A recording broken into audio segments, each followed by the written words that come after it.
बिस्मिल्लाहिर्रहमानिर्रहीम। अस्सलाम वालेकुम। आज मैं आप लोगों के साथ आटा और लीमू की रेसिपी का ऐसा सीक्रेट शेयर करने जा रही हूँ कि जो आपको इससे पहले कभी किसी ने नहीं बताया होगा, आटा और लीमू की रेसिपी का सीक्रेट।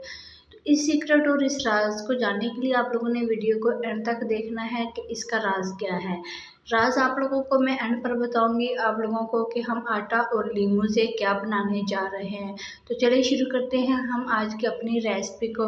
यहाँ पर मेरे पास 4 अदद लीमू है, इनमें से एक लीमू मैंने ले लिया है। इसका हम पानी निकाल लेंगे, यानी कि इसका जूस निकाल लेंगे। इस तरीके से इसका जूस निकालेंगे दबाकर। अगर आपके पास रस निकालने वाला टूल है लीमू का तो आप वो भी यूज़ कर सकते हैं। इस तरीके से हम लीमू का रस निकालेंगे। ये सीक्रेट ऐसा है कि ये रेसिपी बहुत छोटी सी है लेकिन रेसिपी कमाल की है। आप लोगों ने इसका कोई भी पार्ट मिस नहीं करना। यहाँ पर मेरे पास 2 से 3 चम्मच तकरीबन लीमू का रस मैंने निकाल लिया है। इसको हम स्ट्रेनर की मदद से छान लेंगे। अब अगला स्टेप शुरू करने के लिए आप लोगों को बता दूं कि यहाँ पर मेरे पास एक बाउल आटे का है। आटे को मैंने अच्छी तरह से छान लिया है। जब भी आप लोग आटा इस्तेमाल करें तो आप उसको छान लिया करें। एक मैंने आटा गूंदने वाली परात ली है, उसके अंदर मैंने तमाम आटा शामिल कर दिया है। अब आटा शामिल करने के बाद कोई भी आप लोग मैशिंग टूल इस्तेमाल कर सकते हैं। आप लोग यहाँ पर हाथ का इस्तेमाल भी कर सकते हैं। तो यहाँ पर मैंने इसके अंदर थोड़ा सा पानी शामिल किया है। इसको अच्छी तरह से हम मिक्स कर लेंगे।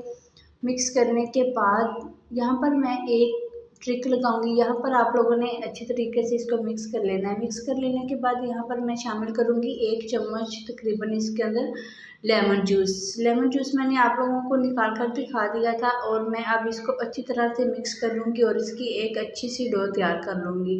जिस तरीके से हम आटा गूंथते हैं इस तरीके से।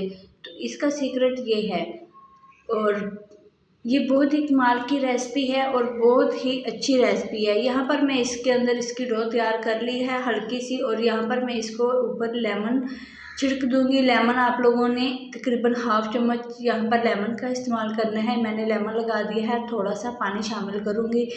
पानी लगाने के बाद इसको इस तरीके से एक दफ़ा और फोल्ड करेंगे आटे को और इसको हमें 5 मिनट का रेस्ट दे दूँगी।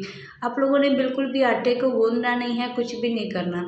तो यहाँ पर आटे को रखे हुए 5 मिनट हो चुके हैं और बहुत ही सॉफ्ट हो चुका है, क्रीमी हो चुका है। तो मैं इसको गूंद लूँगी। आटा मैंने गूंद लिया है तकरीबन। आटे में जब भी हम लीमू डालते हैं तो इसका सीक्रेट ये है, ये रेसिपी ये है कि आटा कभी भी बहुत जल्दी गर्मियों के मौसम में ख़राब नहीं होता। जब भी आप लोग आटा गूंदें तो आटे में चंद कतरे, चंद ड्रॉप्स लीमू के शामिल कर लिया करें। इससे आटा जो है गर्मियों के मौसम में बहुत ज़्यादा जल्दी ख़राब नहीं होता। तो ये थी मेरी आज की रेसिपी। आप लोगों को ज़रूर पसंद आई होगी और आप लोगों को ये सीक्रेट किसी ने नहीं बताया होगा। तो गाइस आप लोगों ने मुझे कमेंट में बताना है कि आप लोगों को ये मेरी छोटी सी वीडियो कैसी लगी है। ये मैंने आटा गूंदा है। आटा गूंदने का ये सीक्रेट आप लोगों को इससे पहले किसी ने नहीं बताया होगा।